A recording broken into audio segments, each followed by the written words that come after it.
Hello and a very warm welcome to Zunaira Azhar official. इस वक्त globally जो ख़बर सबसे ज़्यादा रिपोर्ट हो रही है वो एक फ्लोटिला वेसल है जो कि सेल कर रही है टूवर्ड्स गाज़ा, और उसमें कुछ एक्टिविस्ट मौजूद हैं। ग्रेटा थनबर्ग भी हैं, पाकिस्तान से भी 2 लोग, सेनेटर मुश्ताक और एक और साहब इसमें गए हुए हैं। और इन सब का सिर्फ मकसद यही है कि एक सिंबॉलिक जेस्चर रिकॉर्ड किया जाए, और एक कश्ती में कितना को सामान लेके जाया जा सकता है वो सिर्फ सिंबॉलिकली कोई बच्चों के लिए खुराक, कुछ टॉयज़, इस तरह की चीज़ें लेके जा रहे हैं।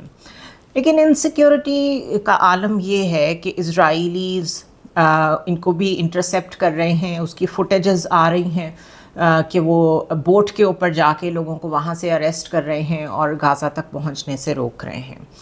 This is I think the best way I can put it is कि इससे ज़्यादा इनसिक्योरिटी एक इतनी बड़ी रियासत की नहीं हो सकती जो इस वक्त फुल कंट्रोल में है। I am talking about Israel, कि वो एक ह्यूमैनिटेरियन जेस्चर को भी बर्दाश्त नहीं कर सकते। नाउ इस वक्त अगर आप गौर करें तो पूरी दुनिया की गवर्नमेंट्स के लिए सबसे बड़ा मसला उनका स्टांस ऑन गाज़ा क्या है वो बन गया है। As we are talking about this flotilla, तो बार बार जो पूरी दुनिया में प्रोटेस्ट हो रहे हैं उसमें यूरोप सरफ़हरिस्त है, यूएस, बहुत ज़्यादा लोग, बड़ी तादाद में जो लोग वहाँ से आए हैं वो भी बता रहे हैं, हम टीवी पे भी देख रहे हैं कि बहुत प्रोटेस्ट्स हो रहे हैं। ये जो सारा फिनोमेना है इसकी एक बैकग्राउंड है, वो ये कि जब से सेटलमेंट्स के ज़रिए से फ़लस्तीन की सरज़मीन पे इज़राइल ने कब्ज़ा करना शुरू किया है, वो एक बहुत लंबा पीरियड बहुत खामोशी से गुज़रा। वाई? बिकॉज जो लेगेसी मीडिया है, जिसको हम मेन स्ट्रीम मीडिया कहते हैं, जिसको हम कॉर्पोरेट मीडिया कहते हैं, उसमें ऑल ओवर द वर्ल्ड वो कंप्लेसेंट रहा। अगर ये कहा जाए कि एंटी सेमिटिज़म के नाम पे फंडिंग के ज़रिए से बोर्ड्स पे कंट्रोल इन टेलीविजन्स पे किसका है, उस सब के अगर हम एक कलेक्टिव रिस्पॉन्सेस को एक जगह रखें तो ये समझ आती है कि बड़े अच्छे तरीके से नैरेटिव कंट्रोल किया गया कि कोई ख़बर ऐसी नहीं जानी चाहिए लोगों तक, अमेरिकन सिटीज़न्स तक, यूरोपियन सिटीज़न्स तक, जहाँ पे वो ये फ़ील करें कि हमारा मुल्क किसी गलत काम में मुलव्वस हो रहा है या कंप्लेसेंट हो रहा है, ताकि वहाँ पे जो पब्लिक सेंटिमेंट है उसको कंट्रोल में रखा जा सके। ये सब कुछ अब तक तो पॉसिबल रहा जब तक 2023 में ये गाज़ा वॉर शुरू नहीं हुई थी।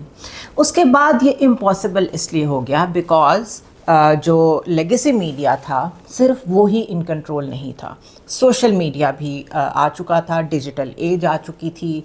और मुझे याद है इस वॉर के बिल्कुल आगाज़ में जब हम देख रहे थे कि अटैक्स हो रहे हैं रोज़ाना गाज़ा पे, तो उस वक्त 1-1, 2-2 किलोमीटर के फासले पे जिस जगह पे अटैक्स होते थे पैलेस्टीनियंस पे, दूसरी जगहों पर स्नैपचैट पे कॉन्सर्ट्स के और पार्टीज़ के जो सीन्स हैं वो अपलोड हो रहे होते थे from the Israeli side, which means कि एक पैरेलल लाइफ कब से जारी थी, जिसमें एक तरफ तो एक इंतहाई ऑपरेशन है, रोज़ उन टेंट सिटीज़ पे भी हमले होते थे, उनके घरों पे भी हमले होते थे, और दूसरी तरफ एक बड़ी नॉर्मल लाइफ इज़राइलीज़ गुजार रहे थे। ये जो फुल पिक्चर लोगों के सामने प्रेजेंट की है, ये डिजिटल मीडिया ने प्रेजेंट की है।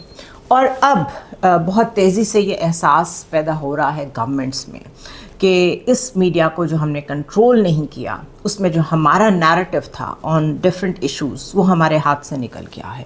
और कौन सा नैरेटिव प्रिवेल किया है? वो नैरेटिव जो लोग अपलोड कर रहे हैं from there cell phones, which means कि वॉर ऑफ नैरेटिव्स में गवर्नमेंट्स हार गई। और आज ये जो सारा एक सेंटिमेंट है, global sentiment in the favour of Gaza, वो इसी नैरेटिव के फेल होने की वजह से है, जो पिछले उस सारी एज में जब डिजिटल मीडिया नहीं था उसमें कंट्रोल में था गवर्नमेंट्स के। सो एक तो गवर्नमेंट्स के हाथ से अपने नैरेटिव्स निकल गए।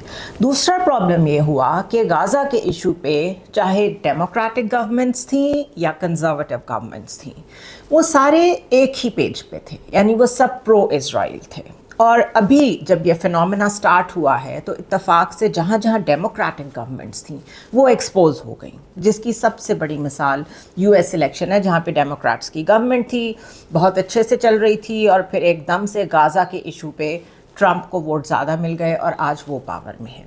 लेकिन जैसे ही कंजर्वेटिव पार्टीज़ या Republican party in the case of US government में आई है, तो उन्होंने भी आके ये शो कराया कि ऑन इज़राइल पॉलिसी में कोई इतना फ़र्क नहीं है. So what's happening is कि all over the world, democratic governments and conservative governments both are being exposed to the public. England में इस वक्त ये फिनोमेना हो रहा है कि वहाँ पे क्योंकि इस वक्त लेबर गवर्नमेंट है जो कंसिडर की जाती है कि ज़रा लेफ्टिस्ट साइड पे होती है, कंजर्वेटिव नहीं होती, उसके बावजूद जो वो रोल प्ले कर रहे हैं in the war of Gaza, उसकी वजह से वहाँ का जो बहुत फार राइट विंग है वो बहुत तेज़ी से ट्रैक्शन गेन कर रहा है. और ये बहुत ख़तरनाक चीज़ है ख़ुद इन मुल्कों के लिए भी और पूरे रीजन के लिए, क्योंकि अगर नाइजल फराज जैसा शख्स जिसने ब्रेग्जिट किया था, जिसने पूरी एक कैंपेन चलाई थी जो ओपनली मानता है कि मैंने पेड कैंपेन चलाई थी राइट विंगर्स की तरफ से कि यूरोपियन यूनियन में से UK को निकलना चाहिए, और वो उसमें कामयाब हुआ. और अब जो रिफॉर्म्स पार्टी जो कि इसी शख्स की है, जिसको ये सपोर्ट करता है, जिसको ये फंड करवा रहा है डिफरेंट साइड से, और बहुत ज़्यादा ट्रैक्शन इसको मिल रही है, वो भी रिएक्शन में मिल रही है because the labour party is failing the people on the issue of Gaza. अब इसका ये मतलब नहीं है कि लेफ्टिस्ट पार्टी जाएगी और दूसरी आएगी और कोई पब्लिक सेंटिमेंट का ख्याल करेगी, लेकिन कम अज़ कम destabilization in the governments, in the countries, in the regions इस गाज़ा वॉर की वजह से बहुत बड़े लेवल पे देखने को मिल रही है. और ये फ़ाइट अब बहुत ज़्यादा रिफ्लेक्ट कर रही है ऑन डिजिटल राइट्स. ये जो प्लेटफॉर्म्स हैं like X, like Instagram, like TikTok, इनको कैसे चलाना है. Because I did a very detailed vlog के नैरेटिव क्या होता है, नैरेटिव कितना इंपॉर्टेंट होता है, एल्गोरिदम क्या होता है. सो राइट नाउ इस वक्त जो US और चाइना के दरमियान डिफरेंट तरह की राइवलरीज चल रही हैं, उसमें एक राइवलरी टिकटॉक के बारे में भी है. It's really not about entertainment or whatever people are uploading on this app. It's about shaping opinion and who holds power in this digital age. So TikTok at the moment एक Chinese company की ownership में है, ByteDance उसका नाम है, और जब से ये US में बहुत ज़्यादा पॉपुलर हुई है तो पॉलिटिशियंस ने जो ज़्यादा वरिसम ख्यालात का इजहार किया है, उसमें टॉप पे ये था कि कहीं इसका जो डेटा है वो यूज़ ना हो कि चाइनीज़ उसके ज़रिए से स्पाई करें ऑन अमेरिकन्स. और इसका जो एल्गोरिदम है, यानी कि टिकटॉक का जो ब्रेन है, उसके ज़रिए से miss information, disinformation, Chinese propaganda जो है वो हमारे मुल्क में स्प्रेड ना करे. बात स्टार्ट यहाँ से हुई थी, यही कंट्रोवर्सी थी. वाशिंगटन ने टिकटॉक को नेशनल सिक्योरिटी रिस्क तक करार दे दिया, लेकिन कई लोग ये भी कहते हैं जो बहुत डिटेल में इस सारे मामले को जानते हैं कि ये स्पाइंग का मसला नहीं है, इट्स अबाउट कंट्रोल. क्योंकि टिकटॉक ने यंग लोगों में इतना ज़्यादा अनफिल्टर्ड जो ओपिनियन है और स्टोरीज़ हैं उसको फ्लोट किया है, प्रोटेस्ट को लाइव दिखाया है, वॉर फुटेजेस जो कि बाकी का मीडिया आपको नहीं दिखाता उसको लाइव टेलीकास्ट किया है, शेयर किया है, even criticism on the government. और जो लोग टीवी पे बैठ के ओपनली क्रिटिसिज्म नहीं कर सकते थे इजराइलीज़ को बिकॉज एंटी सेमिटिज़म के नाम पे उनको खामोश करा दिया जाता था, वो सब कुछ टिकटॉक के ज़रिए से आम लोगों में फैल गया. Specially during the Gaza war TikTok ने ये शो किया कि जो बड़े बड़े टीवी चैनल्स नहीं दिखा सकते या फ़िल्टर करते हैं या सेंसर करते हैं, वो टिकटॉक दिखा रहा है.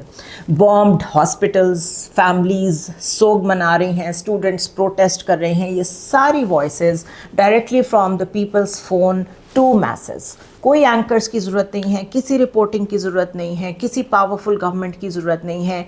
Everyday people sharing their stories, their opinion without traditional media, ये बहुत बड़ा थ्रेट बन गया और ये ऑन इट्स ओन एक नैरेटिव बन के सामने आया. यहाँ पे एंट्री होती है एक शख्स की जिसका नाम है Larry Ellison.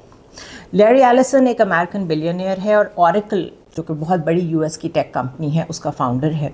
Oracle social apps में बिल्कुल इन्वॉल्व नहीं है, बल्कि ये बहुत सीरियस बिजनेस करता है which is running the data and security system for the government. यानी कि गवर्नमेंट के जितने भी सिक्योरिटी सिस्टम्स हैं और जितना भी डेटा है उसकी मैनेजमेंट ऑरेकल के पास है. अब इसकी बेस पे बहुत डीप टाइज हैं with the US military and defence sector اور رپورٹس یہ کہتی ہیں کہ Oracle all together Silver Lake کے ساتھ مل کے مائیکل ڈیل جس کے اونر ہیں ایک majority control of TikTok لینے جا رہا ہے. اور جو بائٹ ڈانس ہے جو کہ اوریجنل چائنیز کمپنی ہے ٹک ٹاک کی, اس کا بہت اسمال شیئر رہ جائے گا. اوریکل جو ہے وہ basic data of the TikTok اس کو اوور کم کرے گا اینڈ موسٹ امپورٹنٹلی الگوریدم کو مینیج کرے گا, وچ مینس کہ اب اوریکل ڈیسائیڈ کرے گا کون سی ویڈیو امریکن دیکھ سکیں گے اور کون سی نہیں. یو ایس گورنمنٹ اوپنلی اس کو بیک کر رہی ہے, they are not even hiding it. جو پریس سیکرٹری ہیں کیرولین لیوٹ, ان کے یہ الفاظ ہیں کہ کوئی 7 یا 6 لوگوں کا جو ایک بورڈ بنے گا اس میں 6 میجورٹی یعنی کہ امریکنس کی ہوگی, اور جو الگوریدم ہے it will also be completely controlled as per American design. Politico نے اس کو رپورٹ کیا ہے, آپ اس کو پڑھ سکتے ہیں.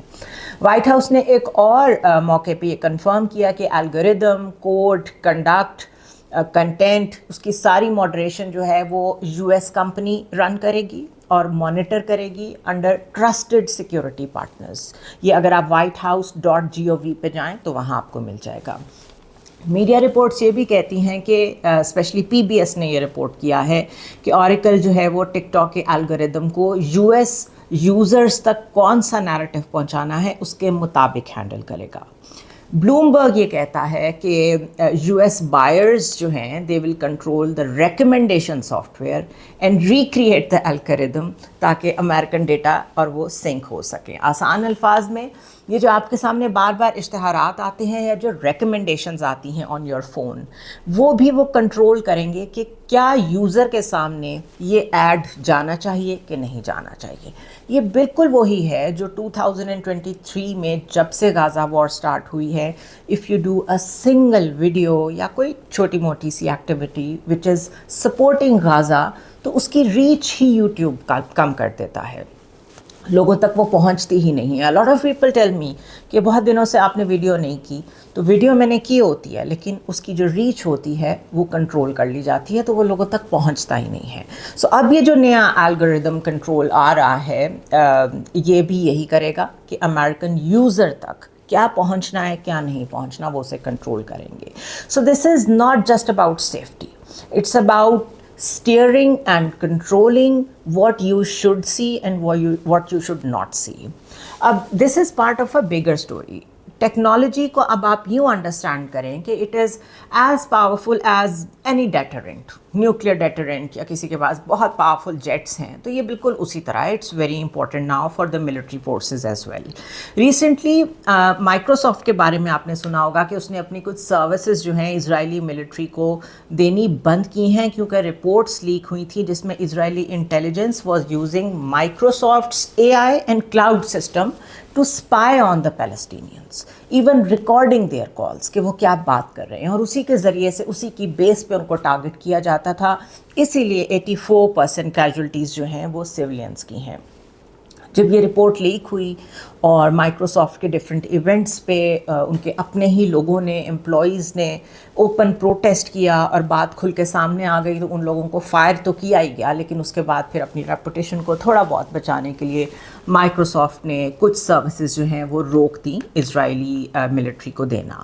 بٹ وہ صرف اس پہ ڈپینڈنٹ نہیں ہے مائکروسافٹ پہ. گارڈین اور رائٹرز کنفرم کرتے ہیں کہ دوسرے ٹیک جائنٹس جس میں گوگل بھی ہے, امیزون بھی ہے, یہ بھی اسی طرح کلاؤڈ نیٹ ورک سارا پرووائڈ کرتے ہیں, شیئر کرتے ہیں with Israeli army. They run a project in particular جس کا نام ہے نمبس. وہ ایک میسو کلاؤڈ پروجیکٹ ہے جو کہ اسرائیلی گورنمنٹ کو یہ دونوں کمپنیز پرووائڈ کرتی ہیں. ایکٹیوسٹس یہ کہتے ہیں جو کہ ٹیکنالوجی کو سمجھتے ہیں کہ now the technology is being used for surveillance and control of the Palestinians. So these companies یہ صرف businesses نہیں ہیں. اب آپ اندازہ کریں کہ how they are part of the complete geopolitical order, the complete decision making جو state level پہ ہو رہے ہیں, اور کس طریقے سے جو ایک اتنا بڑا فنومینا ہے کہ لوگوں کو ان کی سرزمین سے, ان کے گھروں سے بے دخل کر کے نئے نئے پلانز سوچے جا رہے ہیں کہ اب یہاں پر اس طریقے کا کوئی ریویرا بنا دیا جائے, ٹونی بلیئر اس کو لیڈ کرے گا. اس میں سب یہ ٹیک جائنٹس شامل ہیں. इसी तरह इन सारे मामलात में जो डिसीजन मेकिंग हो रही है उसमें जैरेड कुशनर जो हैं वो डायरेक्टली एडवाइस देते हैं, हर मीटिंग का हिस्सा हैं, वो दामाद हैं डोनाल्ड ट्रंप के। और एलिसन जो कि ओरेकल के मालिक हैं, ये बहुत प्रो ट्रंप हैं, बहुत सपोर्ट करते हैं डोनाल्ड ट्रंप को, फंड भी करते हैं उनकी कैंपेन को जब ज़रूरत पड़ती है प्रेसिडेंशियल इलेक्शंस में।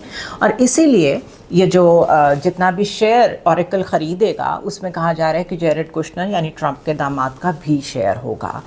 अब now by making Oracle in charge of the TikTok, Washington is actually making sure कि ये जो ऐप है ये यूएस इन्फ्लुएंस के मुताबिक काम करे।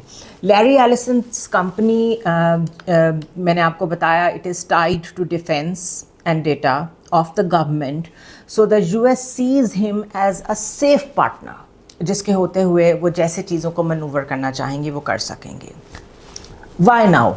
अब क्यों हो रहा है? Because TikTok is now a megaphone for students and young people to show what is happening in Gaza and all around the world. अभी recent examples हैं कि जिन मोरक्को में, नेपाल में, जहाँ जहाँ जेन जी या यंग लोग, इवन और मैं हर कैटेगरी को शामिल करूँगी, जहाँ जहाँ भी बहुत मैसिव प्रोटेस्ट्स हो रहे हैं वहाँ पर फ़ौरन सबसे पहले इंटरनेट बंद किया जाता है। और जो बाकायदा टूल या वेपन है फॉर द प्रोटेस्टर्स वो है ही टिकटॉक या digital media. Even X is controlled big time. TikTok वाहिद है क्योंकि चाइना की एक पॉलिसी है, मैं हमेशा उस पर बहुत खुल के बात करती हूँ कि वो लोग बिल्कुल कंट्रोल करने की कोशिश नहीं करते, उनके अपने मैकेनिज़म्स हैं और उनको तो सूट करेगा वैसे भी कि जो कुछ वेस्ट में हिपोक्रेसी चल रही है, अगर वहाँ के लोग ही उसे एक्सपोज करना चाहते हैं तो let them do it. This is why Washington and Tel Aviv are so worried about it. बार बार शी जिनपिंग की और ट्रंप की जो कन्वर्सेशन होती है उसमें टिकटॉक का जिक्र होता है। बहुत बड़ा ताल्लुक़ है इसमें गवर्नमेंट लेवल पे ये बात पुश की गई, एक हॉस्टाइल टेक ओवर के बजाय गवर्नमेंट लेवल पे ये चीज़ मनूवर करने की कोशिश की जा रही है कि टिकटॉक जो है वो सेल कर दिया जाए टू एन अमेरिकन ओनर। अब इज़राइल का भी ये कहना है, आप अगर सर्च करें तो आपको मिल जाएगा नेतन्याहू का ये कहना कि हम बहुत जल्द टिकटॉक को अपने नैरेटिव के साथ सिंक कर लेंगे, यानी they are not even hiding it. Behind the scenes Trump ने शी जिनपिंग को ये कहा है कि हमें ये टेक ओवर करना है, चाहे आप इसमें हमें सपोर्ट करें या ना करें, because it is impacting our narrative home ground पे बहुत ज़्यादा। So this isn't just a corporate buyout, it's part of a bigger struggle. TikTok को रोक के जो कुछ आज तक गवर्नमेंट्स कंट्रोल करती आई हैं लेगेसी मीडिया पे, जो चाहते थे गवर्नमेंट्स के में बैठे हुए लोग वो स्क्रीन पे आने देते थे, जो रोकना चाहते थे वो रोकते थे। टिकटॉक उनके लिए बहुत बड़ी थ्रेट बन गया, तो उन्होंने अब उसका ये हल निकाला है। और दिस इज़ वाई आपने ट्रंप के इर्द गिर्द इतने ज़्यादा टेक जायंट्स देखे हैं। दिस इज़ वाई उन्होंने जिस तरीके से इलेक्शन स्वीप किया उसमें कॉर्पोरेट मीडिया उनके साथ कहीं नहीं खड़ा था और आज भी नहीं खड़ा, और वन आफ्टर अनदर वो मुस्तकिल हर उस एंकर को, हर उस जर्नलिस्ट को फायर कर रहे हैं प्रेशर डाल के, जो कि एंटी ट्रंप नैरेटिव अपनाता है या क्रिटिसिज्म करता है। सो ख़ुद यूएस के अंदर भी एक बहुत बड़ा क्रैकडाउन जारी है, जिसमें टेक के ऊपर क्रैकडाउन जो है वो टिकटॉक की शक्ल में सामने आ रहा है। सो वो जो एक वक्त में डिक्टेटर्स पेन को कंट्रोल करते थे, अब टेक को कंट्रोल कर रहे हैं, एल्गोरिदम को कंट्रोल कर रहे हैं। और जब भी आपके सामने एल्गोरिदम का वर्ड आए तो take it as something the brain of the tech. TikTok का जो एल्गोरिदम है वो टिकटॉक का ब्रेन है, और अगर इनविजिबल हैंड्स उसके साथ टेपर कर रहे हैं तो आपके फ़ोन पे भी चीज़ें टेपर हो रही हैं। This is the war of narrative which is already here and it is being fought on our screens, in front of us, हमसे छुप के भी। और इस तरीके से गवर्नमेंट्स जो हैं अब उनके लिए पीछे बैठ के बग़ैर यूज़ ऑफ फोर्स के कंट्रोल करना आसान हो गया है। सी यू नेक्स्ट टाइम।